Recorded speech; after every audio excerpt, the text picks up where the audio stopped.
মুসা আলাইহিস সালাম আসলেন, জাদুকররা আসলো। জাদুকররা এসে বলল, ক্বালু ইয়া মূসা, হে মূসা, ইম্মা আন তুলকিয়া ওয়া ইম্মা আন নাকুনা নাহনুল মুলকিন। আপনি জাদু আগে ফেলবেন না আমরা ফেলবো? মুসা আলাইহিস সালাম বললেন, তোমরা ফেলো। তারা ফেলতে আরম্ভ করলো।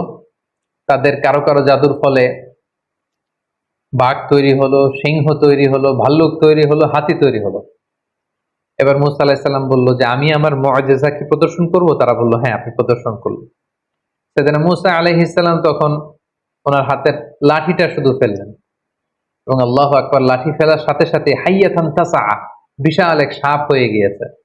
এবং এই মুআজিজা বিশিষ্ট সাপ সেই জাদুর বাঘ, ভাল্লুক, সিংহ যত কিছু ছিল সবকিছুকে খেয়ে ফেরাউনের সামনে এরকম হাঁ করে আছে।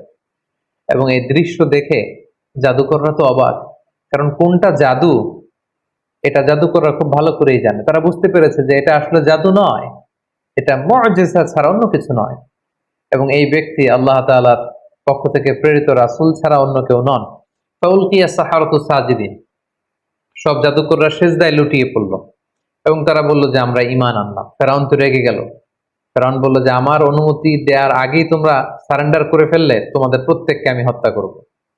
তোমাদের ডান হাত বাম পা, বা হাত ডান পা, এভাবে করে কাটবো।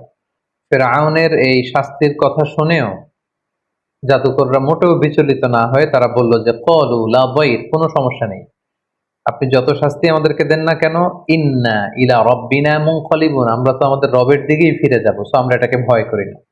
হাজারো হাজারো মানুষের সামনে এই জাদুকরগুলো সেজদায় লুটিয়ে পড়ল এবং মুসা আলাইহিস সালাম যে আল্লাহ তাআলার প্রেরিত রাসূল এটার ঘোষণা দিল এবং এক আল্লাহকে ইলাহ হিসেবে তারা মেনে নিল।